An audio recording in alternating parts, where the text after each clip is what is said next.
जय की। कैसे थक गए क्या आज? समय तो 11 बज चुके हैं।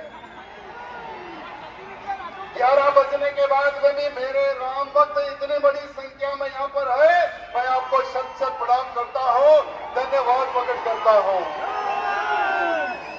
मेरे राम भक्तों, आज भगवान श्री रामचंद्र जी का जन्मोत्सव सिर्फ हमारे भाग्यनगर तेलंगाना में नहीं, पूरे भारत के कोने कोने में बहुत ही धूमधाम से मनाया जा रहा है। मेरे मित्रों, आज हम सबके भगवान श्री रामचंद्र जी का जन्म हुआ है। मेरे मित्रों, भगवान श्री रामचंद्र जी ने अगर हमें जीवन में अगर किसी के मार्ग पर अगर चलना है तो हमें भगवान श्री रामचंद्र जी के मार्ग पर चलना है। मेरे मित्रों, कि मर्यादित किसे कहते हैं, मर्यादा में कैसा रहा जाता है, ये अगर हमें किसे सीखना है तो हमारे प्रभु श्री रामचंद्र जी से हम सीख सकते हैं। मेरे मित्रों, लेकिन 14 साल प्रभु श्री रामचंद्र जी ने वनवास काटे हैं। सिर्फ एक जोड़े कपड़े से भाई लक्ष्मण के साथ सीता मैया को लेकर वनवास करते हैं, लेकिन भगवान श्री रामचंद्र जी ने अपनी तीर और अपनी कमान नहीं छोड़ी। मेरे मित्रों, क्योंकि भगवान श्री रामचंद्र जी को पता था कि दुश्मन कहीं से भी आ सकता है। मेरे परिवार की रक्षा के लिए, दुश्मन के सर्वनाश करने के लिए मेरा तीर और मेरा कमान मेरे साथ चलेगा। ये हमारे भगवान श्री रामचंद्र जी की सोच थी। मेरे मित्रों, आज हम देख रहे हैं 500 साल पहले हिंदुओं को उनके हमारे त्योहारों पर पत्थर फेंक रही है। मेरे मित्रों, आज ही के दिन बंगाल में हिंदुओं पर पत्थर फेंके जा रहे हैं। आज ही के दिन महाराष्ट्र में हिंदुओं पर पत्थर फेंके जा रहे हैं। आज ही के दिन कर्नाटक में भगवान श्री रामचंद्र जी की शोभा यात्रा पर पत्थर फेंके जा रहे हैं। मेरे मित्रों, जहां जहां पर हिंदू संगठित नहीं है, वहां पर हिंदुओं पर हमले हो रहे। लेकिन मैं गर्व से कह सकता हूं कि मेरे भाग्यनगर का हिंदू, मेरे तेलंगाना का हिंदू आज मेरे साथ भगवान श्री रामचंद्र जी के जन्मोत्सव पर नाच रहा है, गा रहा है, धूम मचा रहा है। मेरे मित्रों, आज कुछ लोगों की नींदें खराब हो गई होंगी, आज कुछ लोग नहीं सो रहे होंगे कि ये क्या हो रहा है। भाग्यनगर का हिंदू जाग रहा है। अगर भाग्यनगर का हिंदू जागेगा तो ये जो छोटे भाई का पैजामा, बड़े भाई का कुर्ता पहने हुए ये दो बुलडॉग हमारे इस तेलंगाना में नहीं, पूरे भारत को छोड़ के भागेंगे। मेरे मित्रों, होली के शुभ अवसर पर दिल्ली में क्या हुआ था तरुण के साथ? मैंने अभी एक बैनर देखा था। ये बैनर तरुण को स्वयं बजरंगबली का आशीर्वाद मिल रहा है। आज तरुण की क्या गलती थी? होली का शुभ अवसर कि किस प्रकार से तरुण का खून हुआ। मेरे मित्रों, हिंदू घटा है इसलिए हिंदू मरा। देखिए, वहीं पर दिल्ली में सरकार हमारी, दिल्ली के बाजू पार्लियामेंट, प्रधानमंत्री जी रहते हैं, यानी गृह मंत्री रहते हैं, लेकिन इनको डर किसी का नहीं। बस इनकी सोच क्या है? हिंदू है मार दो, ये इनकी सोच है। मेरे मित्रों, लेकिन दिल्ली की सरकार ने, मैं दिल्ली के मुख्यमंत्री को धन्यवाद प्रकट करता हूं, जिसने तरुण पर हमला किया, जिसने तरुण का खून किया, उसके घर पर बुलडोजर चढ़ाया है। मैं हमारी दिल्ली की मुख्यमंत्री हमारी बहन को धन्यवाद प्रकट करता हूं, जो आपने बुलडोजर चढ़ाया है मेरी बहन। लेकिन एक घर पर बुलडोजर नहीं, 25 के 25 जिहादियों पर बुलडोजर चढ़ना चाहिए, क्योंकि तरुण का खून एक व्यक्ति ने नहीं, 25 नाम मर्दों ने मिलकर तरुण अकेले हिंदू को उस पर हमला करके उसका खून किया।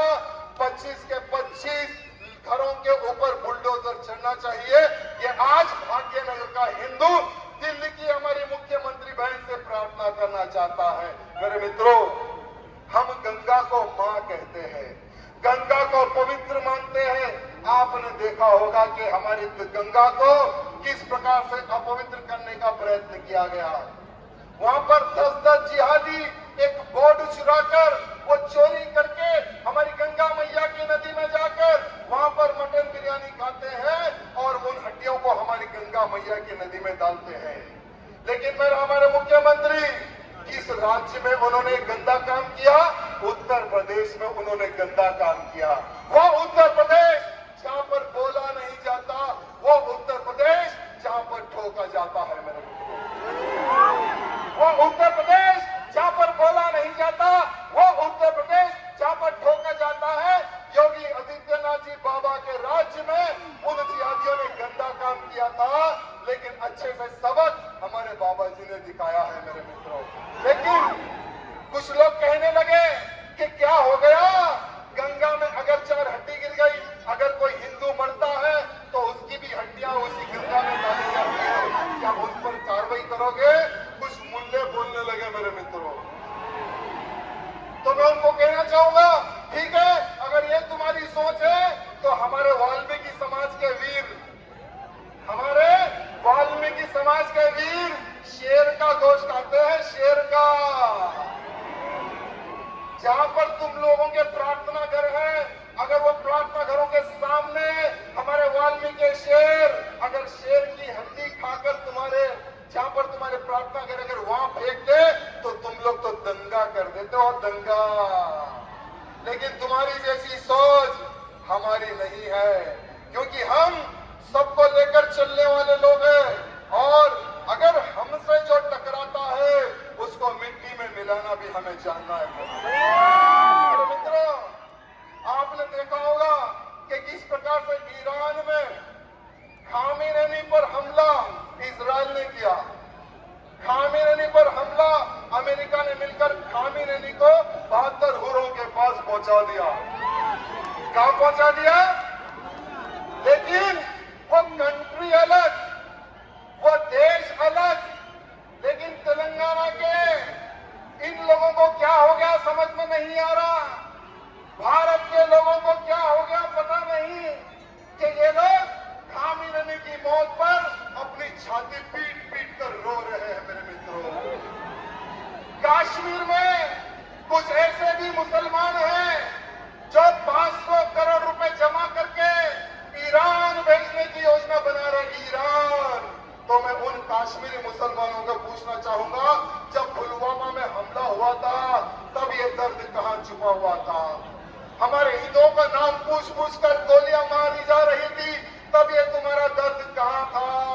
हमारी वीर सेना भारत की रक्षा करती है, आतंकी हमला होता है, हमारी वीर सेना मरते हैं, हमारे जवान मरते हैं, तब ये तुम्हारा दर्द कहां जाता है? मैं कश्मीर के मुसलमानों को पूछना चाहूंगा, जब तुम्हारी जेब ढीली नहीं होती है। आज ईरान में एक व्यक्ति मरता है, वहां पर युद्ध होता है, तो भारत के कोने कोने से लोग पैसा भेज रहे हैं ईरान में। अरे पैसा रखो, बेचो। मेरी एक निवेदन है, ये छोटे बुलडॉग बड़े बुलडॉग से मेरी निवेदन है,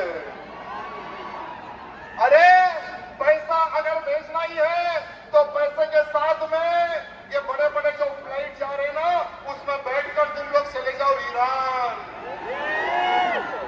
अरे चाहे तो बोलो टिकट हम बुक करवा दे, कितने फ्लाइट होना है बोलो वो भी बुक करवा दे। ये बड़े ओवैसी छोटे ओवैसी जितने लोगों को ईरान लेके जाना है, ईरान लेके चले जाए। कम से कम यहाँ की दलितरी थोड़ी ईरान में तो चली जाएगी। लेकिन मित्रों, ये मत सोचो ये कन्वर्टेड जिहादी बहुत तरह किस प्रकार से ये लोग जागरूक हो रहे हैं। सोचो, अगर भारत देश पर किसी इस्लामिक देश का अगर हमला हो जाए, मेरे मित्रों ध्यान से सुनना, भारत देश पर अगर किसी इस्लामिक देश का अगर हमला हो जाए, हमारे बाबा साहब अंबेडकर जी ने एक पार्टीशन, एक बहुत अच्छी बुक लिखी है। हमारे बाबा साहब ने एक बहुत अच्छी बुक लिखी है मेरे मित्रों। इनके लिए बाबा साहब क्या कहते हैं कि ये लोग देश से ऊपर अपने इस्लाम को रखते हैं। अगर हिंद माने भारत में रहकर भारत से युद्ध करने की प्लानिंग कर रहे हैं, मेरे मित्रों आज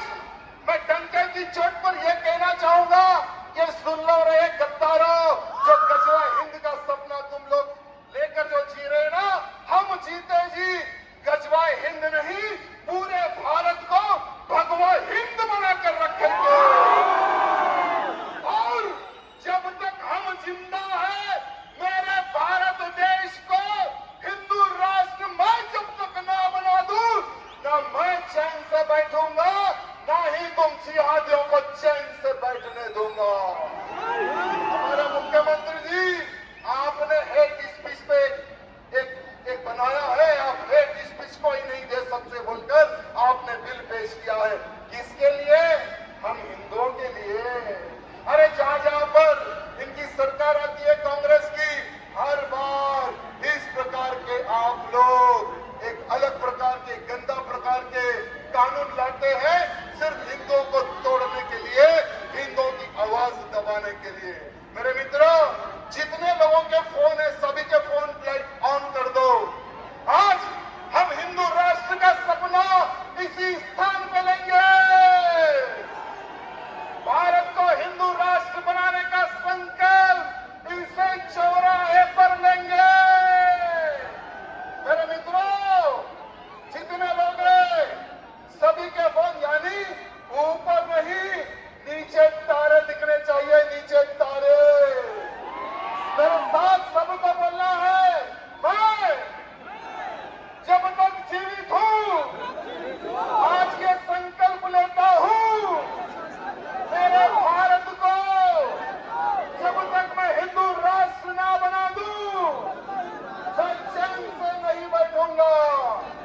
पूरे भारत से गौ हत्या पर प्रतिबंध ना लगा दूं, गौ माता को राज्य माता का दर्जा ना दिला दूं, मैं खामोश नहीं बैठूंगा। मैं एक हिंदू होने के नाते लव जिहादियों से जब तक मेरी बहन बेटियों को मैं ना बचा लूं, तब तक मैं चैन से नहीं बैठूंगा। आज ये संकल्प लेता हूं और मुझे बार बार कल शाम तक भी मेरे को कॉल आए हैं। कल शाम तक मेरे फोन पर धमकी भरे फोन आ रहे थे कि बेटा हमारे स्नैपर रेडी है, आज तेरी आखिरी रामनवमी है, तेरा आखिरी जुलूस है। अरे भोसड़ी को कहां है रे तुम्हारे स्नैपर? कहां पे बिटिया है रे बम? अरे हम हिंदू हैं, माथे पर तिलक, जिगर में है दम, छाती ठोक कर कहते हैं हिंदू है हम, हिंदू है हम किसी के बाप से डरते नहीं। तुम्हारे ये फोन से, तुम्हारे लव लेटर से हम डरने वाले नहीं। बेटा जिस दिन भी राजा सिंह को खत्म करने की सोचो ना, तो जरा अच्छे से सोचो, क्योंकि अगर तुम्हारे वार से ये राजा सिंह बच जाएगा तो तुम्हारी नस्लों को ये राजा सिंह खत्म कर देगा। हमारे अमित शाह जी को मैंने पत्र लिखा था, अमित शाह जी मैं सुरक्षा की भीख नहीं मांगता हूं। अमित शाह जी, जरूरत नहीं। मैं सुरक्षा की भीख नहीं मांगता हूं, लेकिन ये आतंकी कौन है उनका ठिकाना बता दो। आज मैं राजनीति में हूं, पहले मैं भी एक शैतान था। धर्म की रक्षा के लिए, देश की रक्षा के लिए हमने भी तलवार उठाई थी, लेकिन राजनीति में आने के बाद में हमने तलवार को हमारे मंदिर में लगा दिया है। फिर से मेरे धर्म की रक्षा के लिए, फिर से मेरे परिवार की रक्षा के लिए, फिर से मेरे हिंदू समाज के लिए मुझे वो रास्ता न बताना। अगर हम वो रास्ता पकड़ लेंगे तो ये साले जिहादियों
तो आसमान फाड़ना है। ये खड़ा तेरे सामने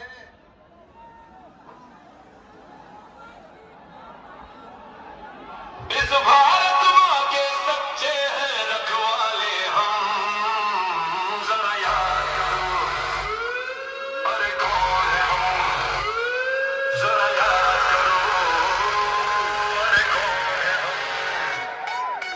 भूल गए क्या बेटा तुम्हारे बाप है हम, हिंदू धर्म की शान है हिंदुस्तानी हम।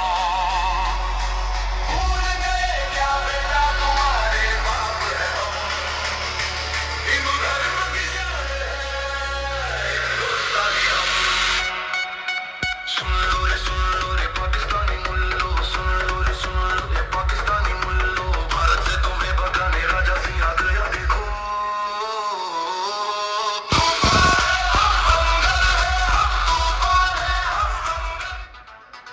तूफान बनकर हम तुम्हारा नामो निशान मिटा देंगे। अंगार है हम बेटा, तुम्हें जलाकर खाक कर देंगे।